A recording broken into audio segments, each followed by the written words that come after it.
Welcome to the TCP IP podcast, where we put technology careers and pathways in perspective. I'm your host, Mohammed Mait, and I'll be providing you with views from industry experts on their journeys, successes, and challenges through this ever changing industry. In this episode, we'll be chatting to Dilip Chhiba, a services executive with more than 45 years of experience. Dilip got his start before the internet, mobile phones, and even PCs became commonplace, and is still going strong, managing a team of more than 300 people for an IT systems integrator today. He's also the man who gave me my first job in the industry. Let's have a listen to the discussion with Dilip Chiba. Dilip, thank you so much for joining me. I appreciate you accepting this discussion. So, from my side, I think as we discussed, the key thing is there are unsung heroes like yourself who have spent a significant amount of time in the industry. Yeah, I've been more than 25 years in ICT, and at the time that I started, you were already in a management role. Right? If you look at it at the moment, I was having a look at your LinkedIn profile again. You have been in the ICT industry for more than 45 years now. Is that correct? So you started in 78 at NDS, right? Or was it NCR at the time? Yeah, good afternoon, Mohammed. Thanks for the opportunity. Yes, you're right. It's more than 45 years that I have been in the industry. I spent 1 year outside of the industry doing some sustainability. That was about 5 years ago. But South Africa isn't ready for the level of that type of work in the sense of somebody earning a keep from a consulting perspective. So, yes, 44 years in the IT industry. Awesome. I can only imagine some of the things that you've been through. So you started with NDS. Was it still NCR at the time, or AT&T, or was it? It was NCR. It was NCR at that time. AT&T hadn't bought them out yet, but at the time AT&T had bought them out. At, at round about the similar time, there was the internal purchase by Altron to convert it to national data system.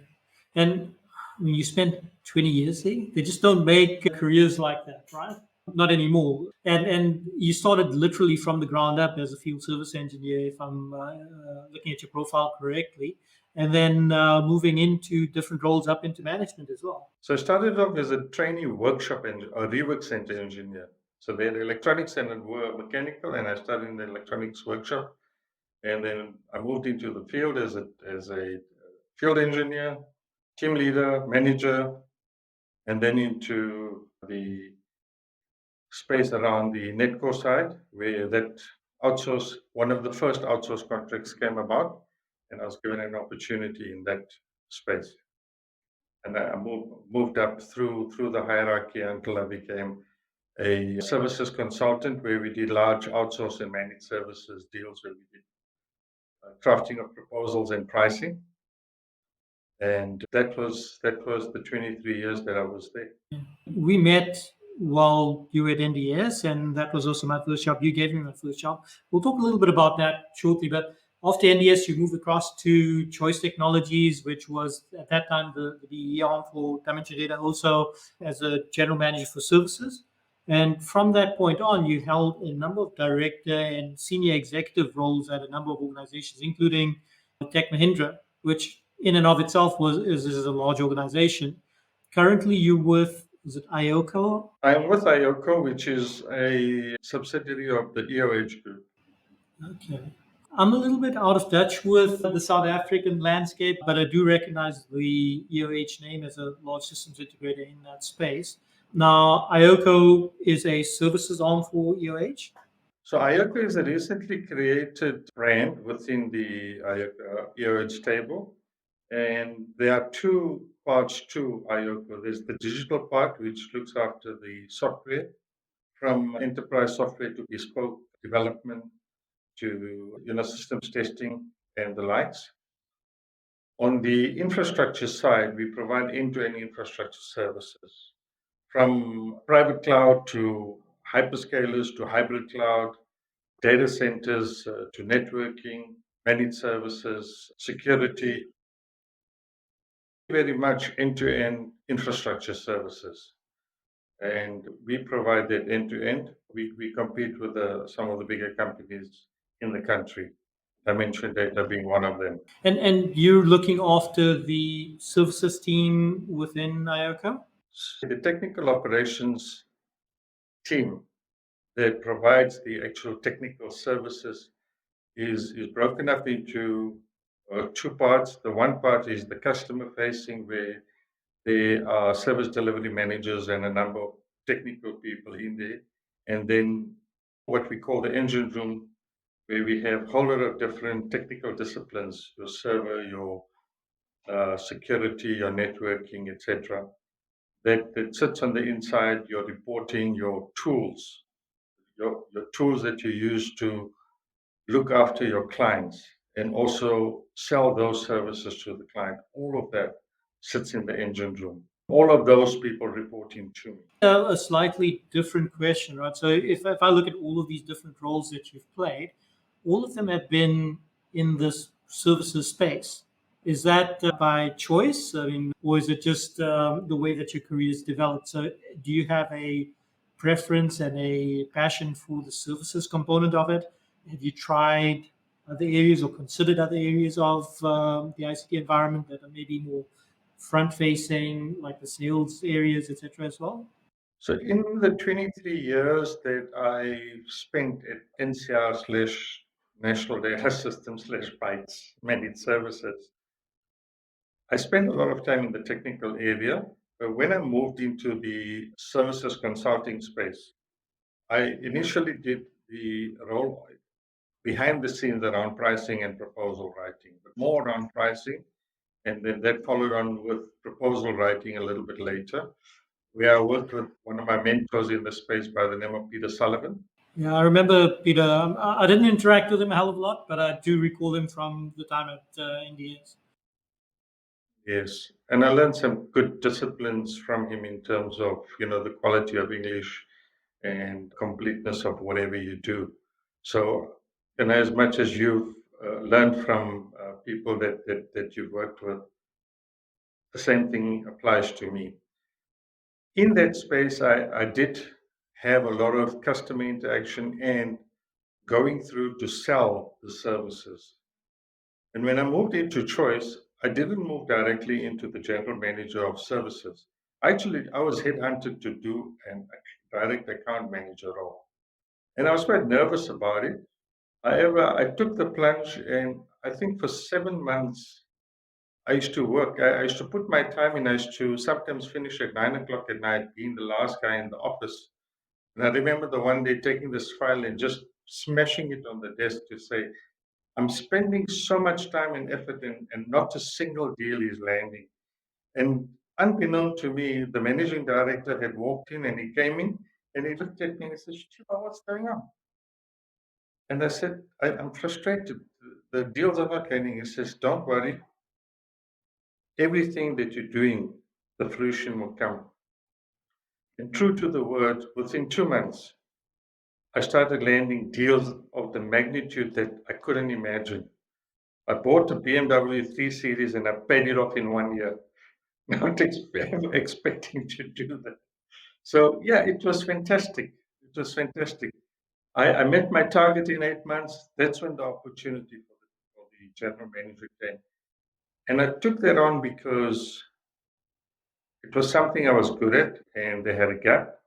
And I thought, let me just try it. And what was good about it is it was a loss making. I identified where the problems were, had some hard conversations, and within a year, I turned it into profit to meet the target that was set. And then a year later, the target was double, and I exceeded the double by 20%. It was just something phenomenal, you know. And I realized that I can be customer facing and I can work on the technical side. And as a generalist, yeah, it was something that was in my blood. I got to confess from my side, I mean, I work with salespeople on a day to day basis in the pre sales capacity. And having that mix of technical plus customer interaction, I enjoy, but I don't think I could take that leap into being pure sales. So, I mean, the fact that you took that leap and you were able to succeed at it, that speaks volumes as well. So, Mohammed, the reality is that the leap isn't that far because in today's world, the salespeople, if they do not have sufficient depth of understanding of what they are selling, if they are not versed in the various technologies and especially what they're trying to present to the customer, then they're not going to sell. If you take a technical person walking in with an ability to understand, which is your like systems analyst type of person, but we're talking at the infrastructure level, if they can understand the business problem, because that is what I did at Choice Technologies, and my managing director at that time told me, you're a very good salesman because you can listen to the customer's problem. Then you come back and you figure out with the technical guys who should be involved and what should the solution be. Then you go back to the customer and you build a solution. So you don't have to sell to the client. You just have to address their business problem. And at the technical level, it's not difficult. You're not being a smos, Look, I know there's some clients where you're trying to break into the client, and then you need the pure sales guys that put the gift of the gab. Certainly, and we need them. So let's maybe go back a little bit. Do you, by any chance, recall your first day when you started work?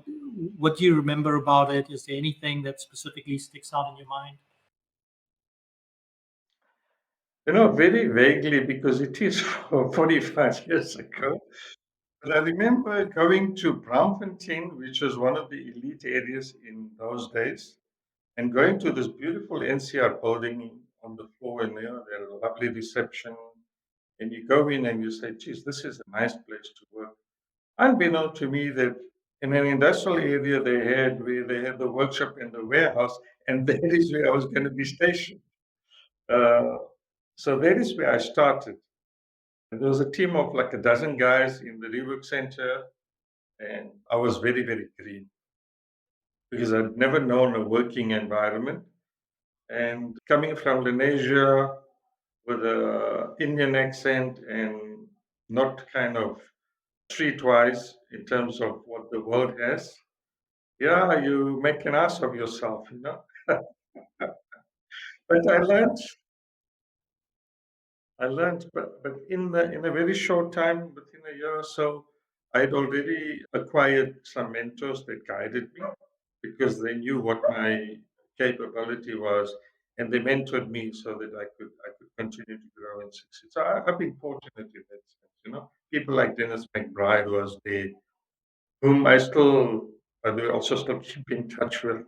From that point on, when you took on your first management role, what was that sort of transition like? So I'm assuming that your track record, your capability is what gave you that ramp up to move into management role. So what had happened is we worked with a district manager or regional manager that looked after the old Watersrand area, and he had four team leaders reporting into him, looking after different areas.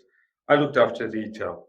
We had somebody looking after large systems and somebody looking after medium computer systems, and somebody looking after financial. So those were the four pillars. And I found that because of my financial acumen, and my analysis with my English, I was asked to sit and put together KPIs for the whole of the field engineering and the field engineering team, which is not just my manager and his manager, but the manager above that.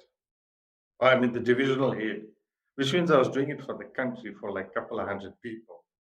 So I had to now sit with the regional manager and define the roles. I was able to define it. I was able to do this kind of work. I was basically expending my time because I had capacity to assist him in doing this thing. But because I was so good at it, when the retail manager retired, I was just kind of given the post. And 2 years in a row that I was there, I met my financial targets. I worked at it and I met it. So obviously you get your incentives related to that. So was this around about the same time as I started, 96-ish? Yeah. So my initial contract period that you hired me for was around about 96, I think in March, when we were doing the rollout of the Very phones for the Pick and Pay point of sale. I think, if I remember correctly, that was the first Very phone or card reader rollout in a retail organization in the country, and it was a massive project. You hired me straight out of Joburg Tech, and at that point, that started my career. But you were already a manager, and this is one of the reasons that I say, yeah, I can only imagine some of the experiences that you've had over this long duration. In fact, I'm not sure if you recall that first day that I started. There's quite an interesting story that goes with that. So there's a guy by the name of Joe Lawler. Joe was part of the retail team, and he'd come in that morning with a broken arm. And he asked me, I didn't have my driver's license. I had a learner's license at that point in time. And he asked me, okay, once you ride along with Joe, you can drive his car and you just shadow him for the day. The challenge was Joe Lawler's car was a souped up Toyota, and I had been practicing on something a little bit more underpowered. So, yeah, pretty much from getting in the car, he said, no, no, no, hold on a second, I'll drive. And unfortunately, later that day, he did have a bit of a bumper bashing.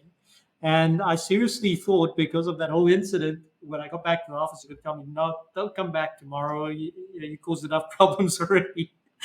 So I don't know if you remember that, but yeah, that stuck with me pretty much from my first day, to get that understanding of knowing your own capability, and being realistic about what you can do and what you can commit to, and what you're doing affects other people as well. So I do remember that. And you were asking about the time period when I got the incentive. So one was to Egypt, to Cairo, and the other one was to Sydney, Australia. And it was in the 95, 96 time frame. And that's also the time frame when we got the Netco contract. Yeah. So you initially hired me for that contract period for the Verifone rollout, and then when you started on the Netco project, then you hired me for that as well. So yeah, just off topic, not related to you, but a big thank you. If you hadn't hired me at that point, I probably wouldn't be where I am in my career today. So thank you so much for that. You're welcome, but I also do believe that John Beatty deserves credit because having the kind of size of team that I had and straddling the retail and then going across onto the Netco side where I was actually part of the project team, John Beatty was tasked to put together the pre-sale, pre-staging side, and Ulrich Weyland was asked to put together a warehouse. And all he was given was an empty room. And those two guys were absolutely fantastic. And John Beatty said to me, Dilip, I think I've spoken to Mohammed and I think he's quite capable and I'd like to get him to come into our space. And I used to get feedback from him to say that this is what I have done in terms of the infrastructure. This is what Mohammed is doing. This is what Mohammed is doing. This is what Mohammed is doing. And all of a sudden, in a very short time frame, you were the go-to guy because if my memory serves me right, Netco had 33 in-house applications that had to sit on the server that we had in the pre-staging area. You knew the teller software, the personal banking software packages, etc., throughout. And all of that was documented. So even in the early stages, with the guidance and mentorship of John at that level, and your own personal technical knowledge and know-how together, you guys built something fantastic. No, absolutely. I mean, if it hadn't been for yourself and John giving me that opportunity, yeah, I wouldn't have been able to take advantage of it using any technical knowledge that I had. And yeah, sort of, if you look at it as a precursor to modern IT infrastructure, right? If you're doing a desktop rollout today, every organization has blueprints, has golden images, etc. At that point, like you said, it was literally just a list of software associated with a specific role. And we had to find a way to make sure that this worked. I remember at the time when we initially started off, we were doing it all manually. So we would do the operating system installation and then the application installation, do the testing, and then ship out. By the time we had everything operating smoothly, this was automated using software cloning tools, etc., which when we started just didn't exist. Ghost was the first one we started using, and then we branched off into a few others also. Yeah, there wasn't Microsoft SCCM or other software distribution tools at that time. So, yeah, it was an interesting time to start in that. It was, and you were talking about the very phone. So we ended up with a lot more tools in terms of scanners to read the barcodes and have that input the assets that we were looking after for the Netco Bank. I mean, they had in excess of 30,000 assets. And with the barcoding, it just made the whole warehousing and logistics process so much easier. Integrating that into the Mac services, where the pre-staging was one part of it. The flow of the work as well as the paperwork was quite seamless. I don't know if you remember Trinesha, who ran the Mac services at the time. Yes. Incidentally, she before she retired early, she was a an executive of a portfolio within NetBank.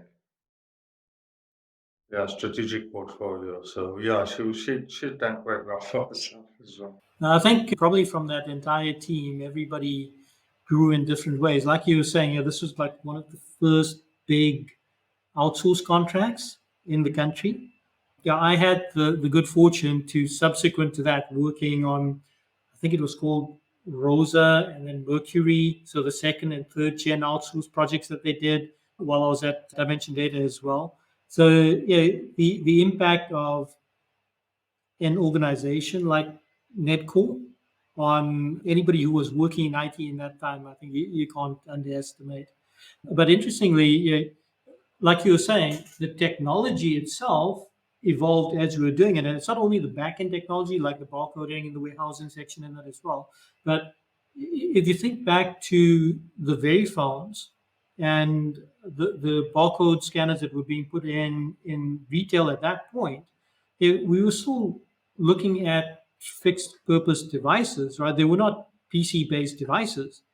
Um, They were proprietary devices. They were manufactured by companies separate from the IT companies, and they had to figure what integrations, industry standard integration existed at that point in time that would allow it to function. So I remember the very phones used to connect to on RS-232, but they adapted it using an RJ11 jack. So I mean, again, if you take anybody today who's starting off in IT and you try and explain this to them, I don't think they get it. Yeah, the fact that general purpose computing has become so inexpensive that you can now have a full PC operating as a POS system, or even going down to having a mobile device operating as a POS system is not something I think we would have dreamt of at that point. Yeah, these things were massive. I remember when you guys just sent us out for the field calls, we used to have a booth full of spare parts, printers, circuit boards, the whole lot, soldering station, and everything in case you needed to do on site repairs. And that's just not something that happens anymore. Yes, I mean, if I had to go back when I started out, and already at that time in 1978, there was historical IT equipment where they had what they called I think it was an IBM Century. The size of an 8K memory, which had a lot of core and it had a number of circuit boards, was the size of half a door and probably about 10 centimeters thick. That was 8K of memory. And you had punch cards to run that. Fast forward to the 80s, and you had a 64K memory board, which was a memory in a processor They ran a hypermarket with 120 checkouts, and it was able to collect all of the sales data with price lookup, so it could departmentalize. We functioned at that level, and they were able to make basic business intelligence decisions on stock and things of that sort. It was crazy, but it functioned, and the money was rolling in because Quick and Pay just kept on expanding. Yeah, no, absolutely. I mean, what are your thoughts on some of the more recent technology advances? So things like AI, blockchain, some of the big data analytics type of stuff that you're seeing now. Yeah, I mean, sort of the precursor to these kind of things is what you're talking about doing the business intelligence. I remember when NCR rolled out Teradata and we put it in there, JD Group, that already started sort of giving them a lot of business direction that they wouldn't have thought of before in terms of moving stock between stores, etc. But with the way things are going now, what are your thoughts on where technology is and how you see it developing over the next few years?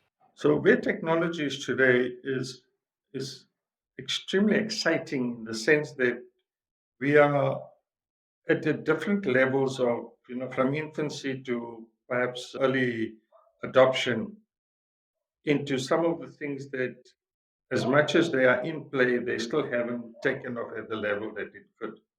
So, for example, AI, we use it and we have been using it in different forms. It's been called something else previously.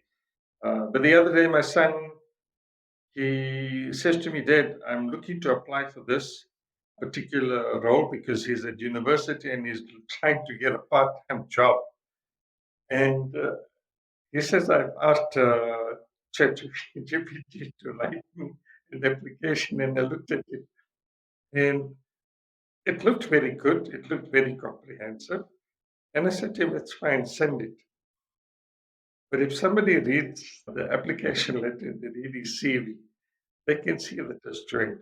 Because as much as this thing is so articulate in his capabilities, he doesn't have any work experience. But the fact that he's able to use it, and we don't need to have that level embedded in us, as long as it talks to us as our personality, you're going to leverage technology. Blockchain is, people keep focusing on Bitcoin and Ethereum and whether it's going up or down, but that's besides the point. Blockchain, I think it's the underlying ledger technology that's more important, right?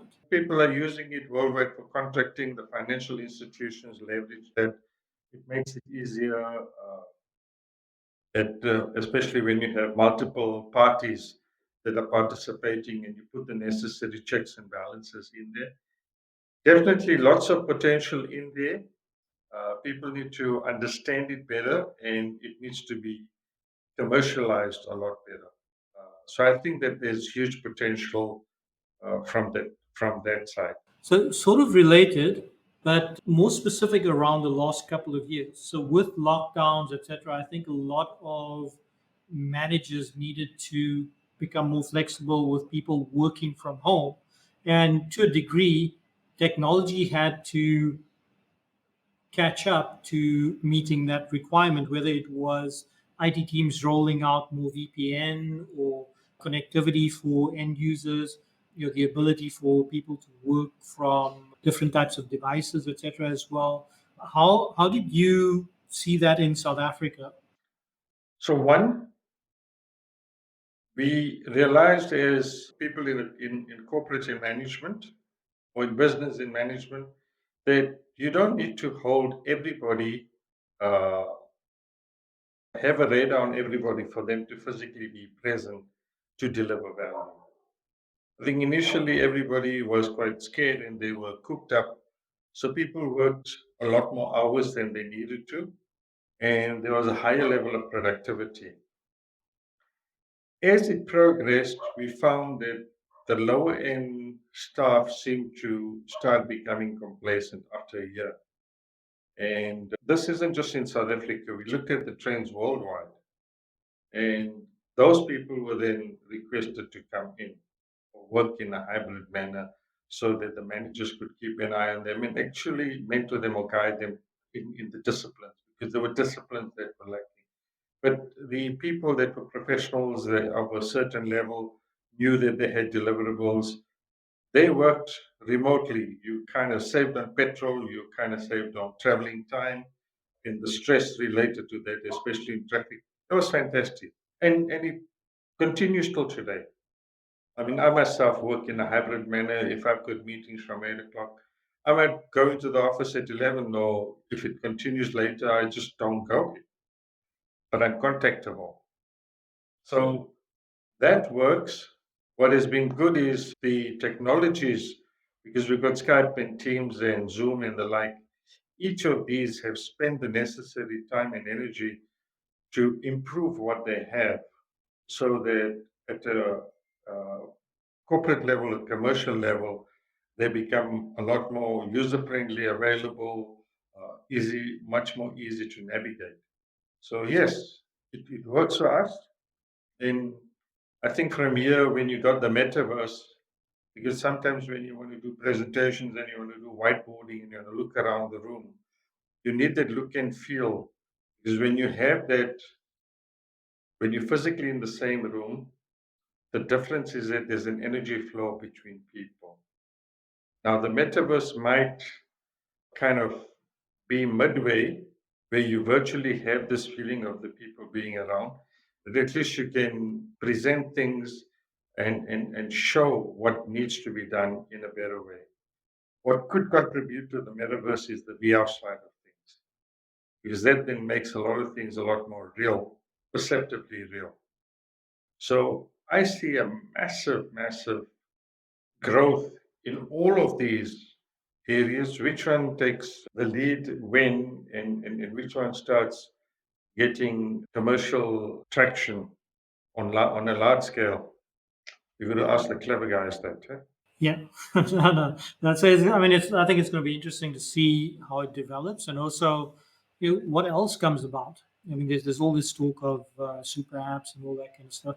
I'm not sure if you've been looking at how a lot of the technology is managed in China and the amount of oversight and surveillance the Chinese government has over the people in China. So I don't think we want to get to the point where we've got this Black Mirror-esque type scenario of constant surveillance or 1984 type constant surveillance. But you do want to ensure that, like you say, those that are productive have the ability to work remotely.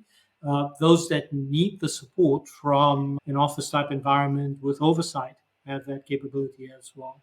You know, at the end of the day, Mohammed, uh, if you bring things down to basics, you utilize technology, and if you bring things down to basics, you will be able to manage your people. You know, each TO manager will be able to manage their people quite well. You we underestimate the intuitive ability. If you are in a role, you develop an intuitive ability. When you're at home, you know intuitively if your child has done something wrong. You can just look at your child or sense, even if you don't look at your child and he or she is in the room. You know something's happening. Some other thing applies in the workspace, but sometimes we are so focused on the activities that are there that we don't just take a step back and breathe in. And I can remember so clearly, you know, Bernie Shadler was a team leader reporting into me at the time. We used to look after the retail clients, and I was in a divisional managers meeting, the monthly meetings, and I came down for something. It was in the morning part, and I had to rush back up. I came to get a file. And he says to me, Dilip, pick up Brixton is down and Andrew's on site. And he let me know. And I looked at the time and I said to him, Andrew isn't on site. And I went out. Came back at lunchtime and he says to me, Dilip, you know what? You came down and you told me Andrew isn't on site, although he told me he's on site. And I was so angry with you that how can you come down, go walk into your office and walk out and make a statement? But lo and behold, you were right. How did you know? And and I gave him the reasons of what it was because I knew the individual, I knew the time, I knew how he dealt with clients, and I wouldn't have expected him to call to say that he's getting there. I expected him to fix it up and then say, "This is what happened," and he closes the ticket off. Uh, Basics from my perspective. So yes, you do develop that. So when people are working remotely, we've got basic business intelligence and all the tools that we have. You can see the productivity. You can see the activity. It's easy. And again, yeah, I think when you hire people, you've got to trust that you're hiring the right type of people as well. So I've got more than 350 people, and the challenge here is that you sometimes hire people and you go through the interview process, you ask the questions, and they tell you the right things. Then you go through the credentials and they look right, you do some reference checks, and you can still have people that come in that are not fit. What I found is that if you just go through a formal performance improvement plan with absolute transparency and honesty, say, I've employed you for this, to pay you this salary, you're not performing. Let me help you. These are the things, steps we're going to take. I will then train you, I'll mentor you, I'll guide you, I'll have somebody assist you. These are the deliverables expected. If the person by that time cannot do the deliverables, we can either agree on a mutual, parting of ways, or if you need to go through further, then you go through the required labor processes, which becomes a little bit unpleasant in certain circumstances. My experience is, I think that more than 99% of the time I found is that the people are happy to just part ways. They will just resign or say that, look, I mean, I'm going to leave. Can I leave at the end of next month? They might need an additional month. It saves a lot. What it does is, from where I sit, what I find in my years of management of technical teams is that you are doing it not for that individual, you're doing it for the rest of the team, where you instilling confidence that, you know what, we cannot have Deadwood sitting amongst us, uh, pretending to be part of the team and they don't contribute. Because we have a lot of millennials and we have younger people than millennials around, and they are not patient. They're not like where I grew up, where you wait for 23 years in one company. They want to deliver and contribute their value, and they want that to be appreciated and recognized. And they want growth. They want the challenge, they want growth. They're not interested in building one career and having loyalty and that. They want the growth, they want the stimulation, and those are the people that are going to be making the difference. Yeah. So let me ask you a two-parter, right? So with that in mind, around the type of people that you're seeing in the industry right now, if somebody new is coming in and they're looking at a career in IT and services specifically, eh, what would you give them as advice to get started and to, you know, ramp up for a successful career in IT services? And then the second part, if somebody's already in the industry but is looking to grow and accelerate their careers, what advice would you give them? So if you're starting your career in IT, you must dream whatever you want to dream. Don't stop dreaming if you get your first job. And if your dream was to become the top software developer, but you end up in a networking company or an infrastructure company because it's the IT or the department, the bigger company would have those opportunities. But you are happy to take that on because the worldwide economy is not so good. You have to follow your passion. Whatever the passion is, make sure in the IT industry, whatever that passion is, keep following it, keep kind of pursuing that, and take baby steps in that direction. And once you're in that, you've got to give it 120%. You can't tiptoe into it and like feel with it. You give it your full go and see how it flows. If it doesn't flow well, just adjust and move in a slightly different direction. One other thing would be to look around at the people around you. They could be at a peer level, some, others could be at a management level, not people that you report into, but it could be at management level. If you're a person that is able to talk or at least attempt to go and talk to other people, you will find coaches and mentors along the way and leverage their knowledge and experience to help you. You ask for the help, and I can assure you there are a lot of people out there that would be willing to do that. So, if younger people, at least instead of sitting and being introverted and being in a cocoon, at least go and try this. And they could sit with one or two people that would they would work with. As they develop, they will progressively find other people and replace those with somebody new. That would be the journey. But you got to follow your passion. You got to have that in your heart to say, this is where I'm going. And then you got to give it 100%. So when you're in mid career, what happens is you could be in a lacquer job. You say, this is cool. Got my house, I got my car. It's cool. Got my family, it's growing.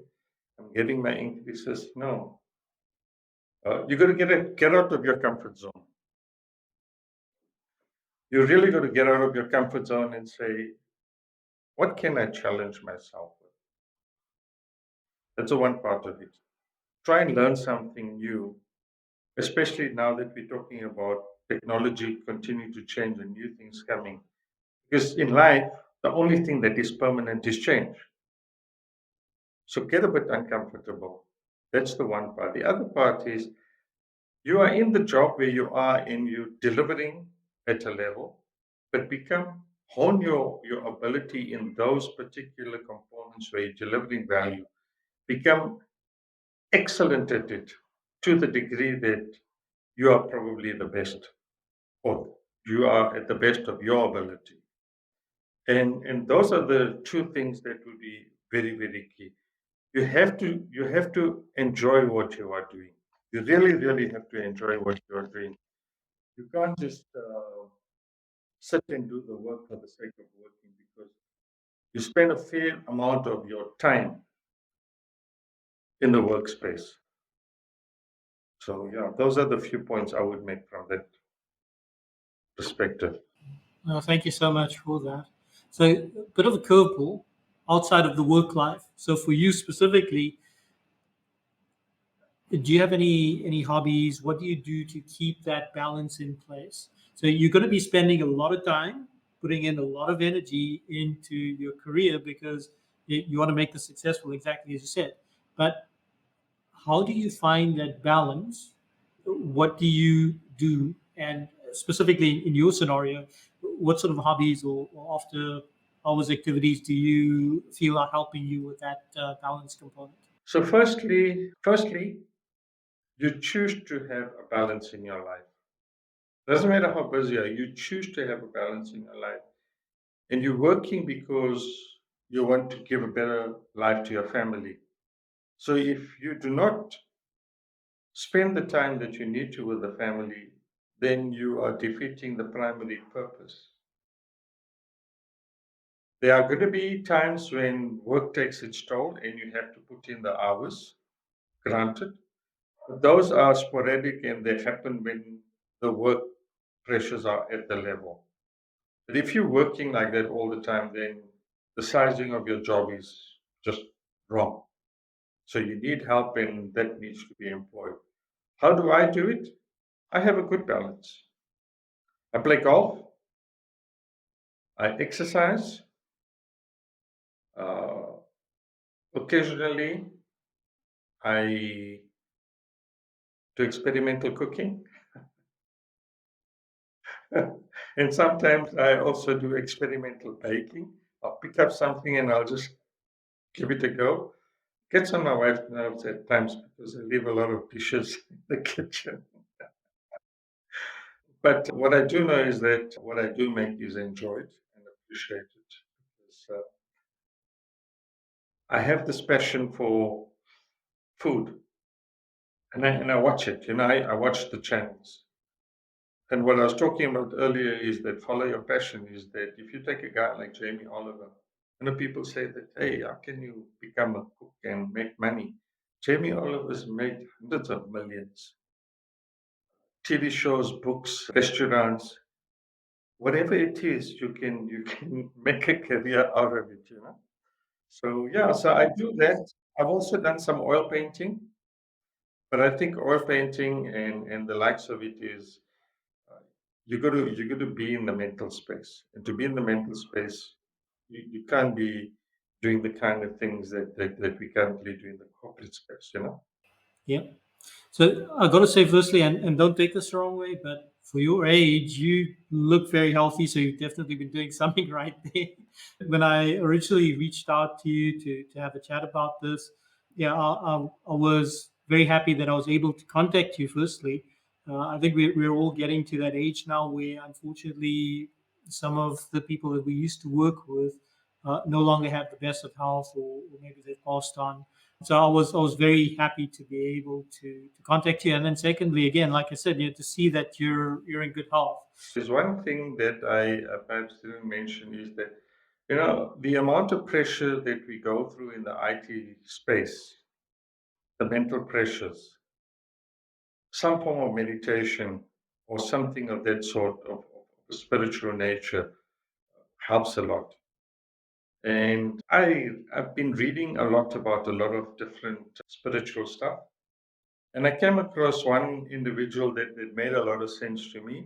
Uh, and that's Sadhguru, and he does inner engineering. And it's not about a religion thing, it's about aligning the physical body, mental body, emotional body, and energy body. And you go through a process on a daily basis, and it takes you like half an hour. And that energizes me, brings me to a level that is like unbelievable, where nothing phases me. It doesn't matter what kind of a day it is. If you within yourself as a human being are joyful, just with who you are, the world is going to throw whatever at you. You don't know. You deal with it from that perspective. Hey, life then becomes a lot easier to handle it. Sadhguru is the individual. He got self-realization by mistake. And the program he created is called Inner Engineering. Inner engineering. Okay. Do you have any books on your bedside or on your shelf at the moment that you're going through that you recommend people pick up? So so the book that I've just finished right now is a Celestine Prophecy. And the one I'm looking at, or I'm reading through now, midway through, is Seat of the Soul by Gary Zucker. My quest to learn about our creation as a life and the reality of what we are, who we are. For me, I'm saying that there's a lot of, we have a lot of belief systems, right? There's a lot of religions. There's a lot of good that comes of it. And I grew up in a Hindu family, and I kind of observed that. But I've been to mosques and churches and stuff, and I feel the same thing. When you walk into any place of worship, you have that same feeling of calmness, of that tranquility. But it still doesn't answer my question. Because when a person dies, you can't, even when a baby is born, you can't figure how it is, because our minds are at this level of science and materiality, and there's something beyond. So if somebody's experienced something beyond that, I'll read it, and it'll just increase my knowledge a little bit more while I journey. Oh, awesome. Happy to hear that. So, what's next for you? I mean, you're still in the services space. Have you got any short to medium term plans? Are you still going to continue what you're doing? So I've worked up to a point in the area that I am. I've made a decision to move from there into another area of the business. What I have become very good at because of my generalist knowledge is I'm very good at making business improvements. I have a major in finance management, major in operations management, uh, personnel psychology, consumer psychology, and the experience that I've had over the past 45 years has stood me in good stead that the period that I've been in the recent years, say about 6 years or so, I've been able to bring that into the organization and contribute that as a value. A few years ago, I decided that I will not go in and treat an opportunity as a job.